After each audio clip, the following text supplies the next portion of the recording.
Slightly Bonkers Show.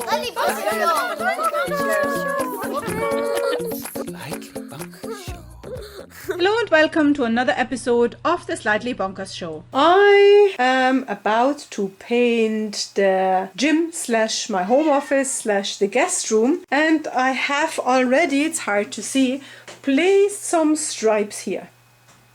And only now I've noticed that the stripes are placed too low because they have to be at least above my testers. So I have to take them down. Take them down, that's right, my son is so clever.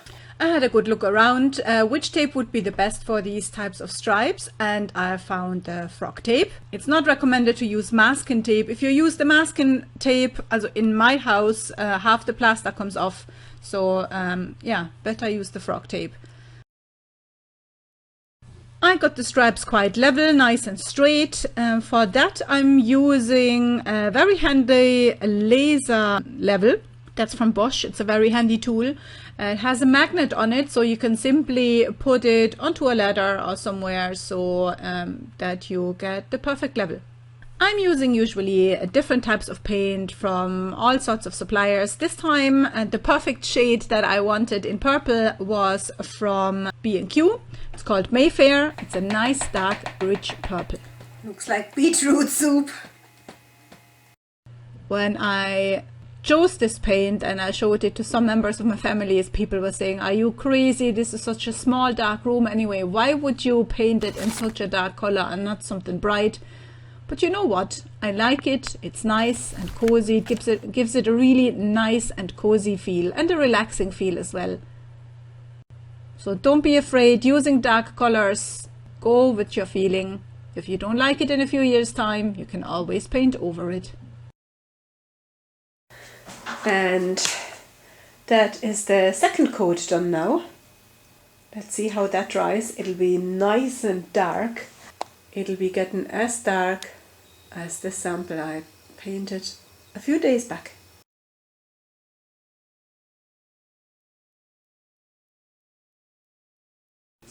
Yeah, not so happy about that. The edges aren't as crisp as I wanted it. A very handy tip we see here. I made a mistake. I should have immediately peeled the tape off while the paint was still wet. This is why I had the bleeding, unfortunately. If you are trying to do any stripes, remember, don't leave it setting for too long or the paint will be bleeding through.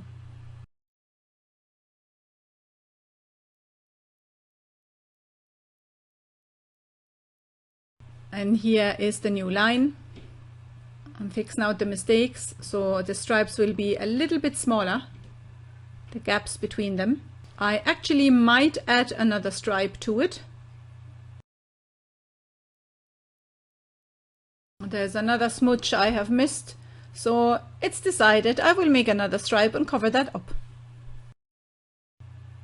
There we go, another stripe applied, nice and level. And now I have to focus on kind of scraping the wall, making that all nice and neat. It's especially bad here around the window, which is the old part of the house. So this is really old stone. And the paint is just flaking off. So I have to take this all off now. And yeah. Fix this.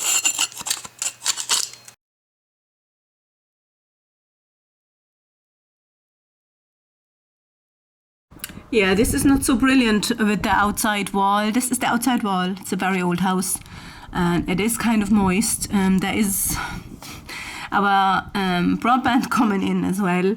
So I suppose this is why this all got wet. So the plaster was literally crumbling off and yeah, the wood doesn't look so good either. So I let that dry now today. The sun is shining and there is a bit of wind.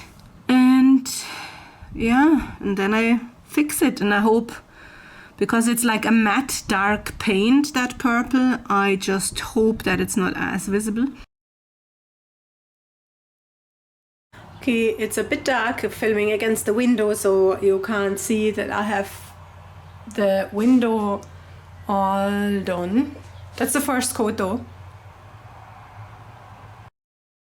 Yeah, that needs to dry now. And I just don't know what to do with this side.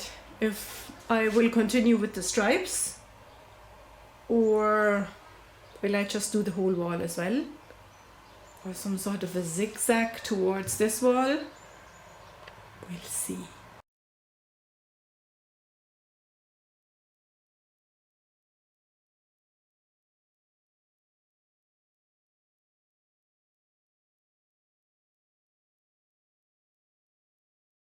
It looks absolutely lovely. I'm loving it. It's nice and cozy. It's such a warm, embracing color, if that makes sense. And I think I use it for the other wall as well.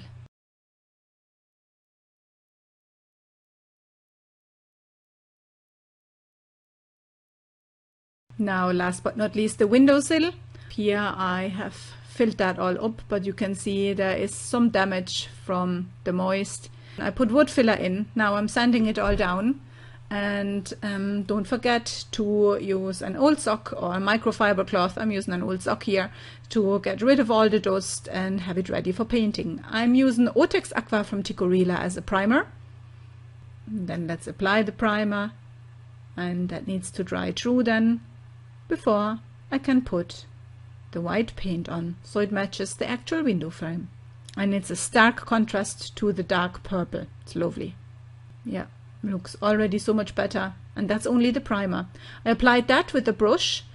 The paint I will apply with a roller for a smoother finish.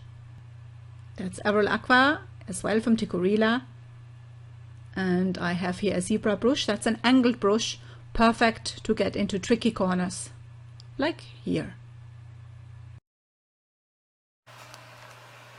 I think it needs another coat, but it's already looking very good. And that's it. My home office / lockdown gym. It's nice, it's cozy, and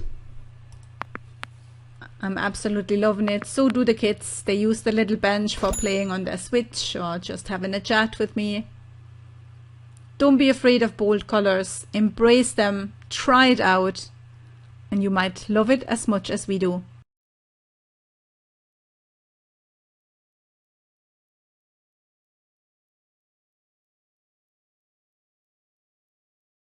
If you are on Instagram and want to see more, I am there too. You can find me at Slightly Bonkers, Bonkers with a 3 instead of an E.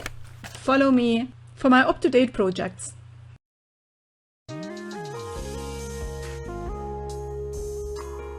Please subscribe and like this video. I'll be happy to show you much more. Thanks for watching. See you at the next video.